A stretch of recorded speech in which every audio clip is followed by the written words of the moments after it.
Tesla has now fallen to a level it first achieved in the summer of 2020. The stock is down about 66% since all-time highs in November 2021. You go and compare this to the broader tech index like the QQQ, which tracks the NASDAQ 100, well, that's down about half as much from highs, down 32%. And if you ask a political pundit who doesn't understand the stock market and doesn't like Elon Musk, they'll tell you that this is all down because of Elon Musk's shenanigans and failures at Twitter. Or they'll tell you it's because of his political rhetoric. And if you ask Mr. Musk, he'll say it's because of the Federal Reserve hiking rates and drawing money out of stocks. But if you follow the stock market and you're relatively level-headed, you know that it's a combination of these factors and a few more. And in this evening's lovely video, I want to walk you through why Tesla stock is down so much and what you should know about when it's going to return, what's going to cause it to actually bottom and start bouncing and get up to another new all-time high again. And before we get into it, today's video is brought to you by Moomoo and the up to 20 free stocks that you can get when you sign up and deposit a small amount using our link down below. Excellent trading platform and broker, regulated by the SEC and FINRA, and all funds up to $500,000 are SIPC insured. Make sure to take advantage soon. They also have an extra Christmas giveaway. Link below. Okay, so let's go ahead and start with Musk. So since Musk's acquisition of Twitter, he has made himself into a more polarizing figure. To be fair to Musk, the media was already trying to do this long before Twitter, but he's made the situation a lot worse. His personal brand of being someone whose main goal is to save human civilization through space exploration and eventual expansion, and of course sustainability here on Earth, have taken a back seat in many people's eyes to his new role as one of the most powerful culture warriors. Now, I'm a fan of the Muskmeister and his goal of free speech and less censorship on big tech platforms. They have far too much power, and we've seen so many examples where they've abused that power. I also think he's one of the only authentic major business leaders in corporate America, which love or hate it, at least he says what he thinks. But authenticity and free speech don't come cheap. They come with costs. You simply have to be willing to toe the line, or some major institutional investors are going to start to bail on you.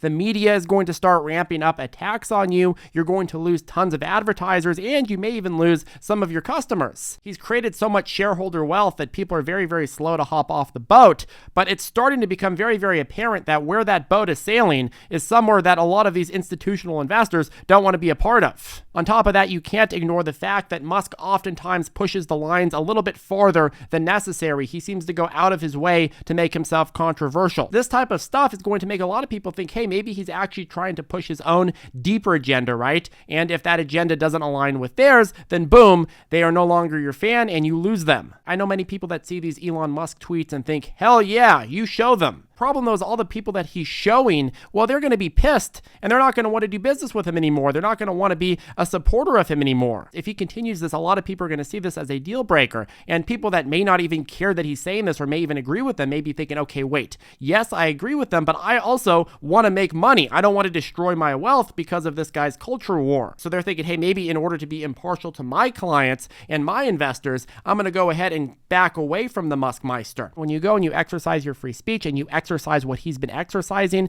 well, there's a cost to that. If I had a boss and I went up to him and I told him, hey, you know what, Mr. Boss, sir, you are fat and you're ugly, you look like a gorilla, you need to exercise or you might die an early death. You know what he would say? He would say, Charlie, you're fired. Go pack up your stuff and leave. Now, maybe I did something good by telling him that he needs to exercise, perhaps, and it was my free speech to say that. However, there's a cost to honesty. There's a cost to transparency. And the thing with Elon Musk is it's not just him that is paying the cost, and boy, he is paying the cost, but it's not just him that's paying the cost, it's also his shareholders, people that are attached and believe in his entire empire and all of his vision. And I think he would do a great job if he was just focused on free speech and stopped with the personal weighing in on every situation. I think that if he had somebody else weigh in, somebody else prominent at Twitter maybe that works under him, go and weigh in on all the issues, well, it wouldn't be that big of a deal. He could just say, oh, I'm supporting free speech, and you go ahead and you talk about whatever you want, left or right. But when you're going out and you're consistently stoking the flames with this sort of rhetoric, well, you're going to isolate a lot of people that you don't want to be isolating. I know that there's so much fake news and reporting that goes on about Elon Musk, and it gets spread all across the media. You saw that very, very clearly when he started firing people. But it seems like he reads that and it angers him, and then he goes and stokes those flames even more, which makes people even more pissed off and makes him even more toxic to work with. Musk's rhetoric is making it so much harder. It's making Twitter advertisers harder to lock in, it isolates many major Tesla shareholders, and it hurts the public opinion of Musk in the eyes of, say, Democrats who are more likely to buy EVs in the first place. If you are investing in a business, you want that business to have leadership that is more impartial. You don't want your business run by a politician. Imagine if Trump was running a public company. You'd have some people that wish he would dominate the entire world. You have others that wish that he would go to jail and that every part of his business empire would be torn apart by different litigations that come out every single other day. And then you'd have a lot of customers or businesses who do business with you going and being ridiculed by the media for working with you. This is not the kind of thing that we need at Tesla, right? And then there's that financial dynamic where Musk has been raiding Tesla to make things work. Since first announcing plans to buy Twitter in April, he has sold around $22.9 billion worth of Tesla stock. In total, since November 2021, Musk has sold $39 billion worth of Tesla stock. And this is despite him saying over and over again that he's done selling Tesla stock. And a lot of people overlook the impact that this has on the price. According to SEC filings, last week, Musk sold another 22 million shares. Tesla is averaging around 80 million shares in daily volume going back and forth. When you're going and dumping tens and tens of millions of shares over and over again, it flips the pendulum even farther in favor of bears, and floors just really start falling out. And we've seen that happen all year. And then another problem with Musk is the idea that he's spending all of this time at Twitter and not at Tesla. I think this is probably one of the stupider ideas because Tesla's a massive company and he doesn't need to be present every single day in order to make things work. In fact, if he has to be present, then he's probably failing as a businessman.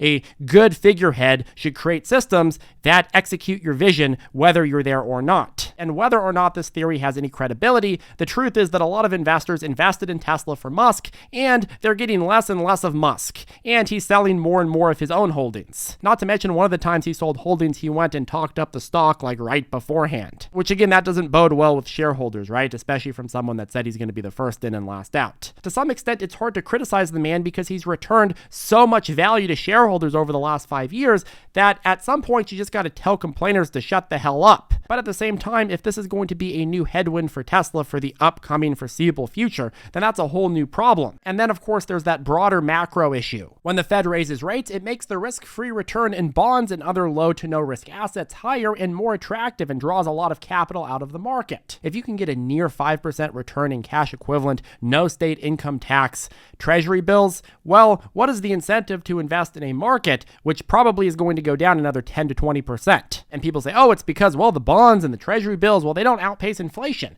Okay, but wait, what outpaced inflation more? Treasury bills that return 5% year over year, or the S&P which returned negative 20%? That's the dynamic that people have to analyze heading into this next year, where that might be the situation. And on top of that, the higher the rates, the more likely fund managers are to sideline capital and just keep it invested with the treasury so that they can get a higher alpha on the rest of the market, which is still losing money. And the higher rates go, the more capital is drawn out of the market to those risk-free rates, right? And that goes ahead and crunches all the multiples on stocks like Tesla. Tesla executes perfectly on the next earnings report next month, great, but people are less likely to pay the same for that level of revenue, for that level of growth, for that level of profit than they were just a year ago, because now they can get risk-free returns elsewhere. That, I would argue, is probably the first or second biggest reason that Tesla stock is down, and you could see that very, very clearly if you compare Tesla stock to, say, the QQQ. I mean, Tesla's down a lot more, but QQQ is still down about 30%, right? So I'd say at least a third or at least a half of Tesla's valuation dump is because of that multiple crunch, right? But you also have the economic part, which is affecting both QQQ and Tesla. Demand for most products, but especially luxury electric vehicles, is going to go down within the next year because people are going to have less money to spend on them.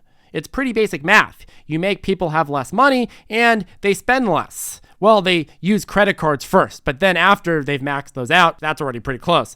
After they've maxed them out, they go and they spend less. The car industry overall is declining from stimulated easy money highs, and it's only going to get worse as people have less and less money to spend. You look at some of Tesla's biggest markets in, say, China, which is about 24% of Tesla's Q3 revenue. Well, China has largely lifted COVID-0 policies, but with very low vaccination and booster rates and very low natural immunity because of all the lockdowns they did have the last few years, well, there's a massive surge happening. And a lot of people there now are actually self-locking down. If you're in the situation where you're self-locking down and worried about getting sick and the economy has been rough for years, your first thought is unlikely to be, oh, let's go out and buy a luxury foreign EV. your first thought is going to be, how can I survive? It's been 3 years of hell. And Chinese business confidence falls to the lowest in almost a decade on COVID, and the people in these surveys are the ones that are more likely to be able to afford to buy the Teslas in the first place, right? Now, on the flip side, while the overall car sector is going to get smaller and the overall production is going to get smaller across the industry in the next year, there's a lot of reasons to believe that Tesla is still going to dominate the EV sector. A lot of their competitors are backing down and pushing back their production targets. For example, Toyota CEO just started airing doubts about their commitment to pushing forward solely into EVs. GM is also pushing back on their North American production plan for EVs. Look at many of the other companies out there, they're saying the same thing. And the reason is pretty simple. I mean, EVs have a much more expensive supply chain to develop, and all the infrastructure that you have to build out if you're an ICE manufacturer, if you have to convert that to producing EVs, well, that's a lot of commitment. Well, that's a massive, massive capital and time commitment and resource commitment overall. So when industry demand is going to go down for a year, well, all of a sudden what happens? Well, the company that has all the infrastructure already in place, Tesla, is going to be able to continue to dominate without much competition. So that's good for Tesla. Every inch that these companies push back, Tesla can end up taking. But the main problem that I see is that right now, Tesla is a fair weather company, which means that when things are good and the sun is shining, people have money to spend on expensive luxury vehicles. People have more money to invest in companies that are more futuristic and have a lot more potential over the long run. But when shite hits the fan and when Musk puts a little bit more doubt into the system, well, all of a sudden that dynamic shifts very quickly. And to make matters worse, I mean, Musk is going to likely have to funnel even more money into Twitter next year from Tesla because advertising tends to do even worse in recessionary environments, right? So my thought process, well, Tesla stock has a lot more pain to go in the short to medium term. I would never want to bet against Musk in the long term, but I do think you'll be surprised to see how much farther the stock has to go down before all is said and done. Now, in conclusion, if you want to see Tesla stock turn around and start booming, there's a few major things that I think you need to see. Really only three. I think number one, you need Musk to find a new CEO that fixes the advertising problem and makes Twitter sustainable, at least be flat year over year instead of a massive money loser that forces him to continue selling shares. Number two, I want Musk to stop selling Tesla shares. Even better if he can find an investment bank or foreign wealth fund to acquire more of his Twitter holdings. We know he has the connections, especially with certain foreign wealth funds. And of course, most importantly, number three, we need a Fed pivot that reinvigorates the economy. That will reinvigorate the multiples that people are willing to pay for Tesla and will stimulate potential consumers. Anyways, make sure to hit that ravishing like button and subscribe, and we will see you in the next video.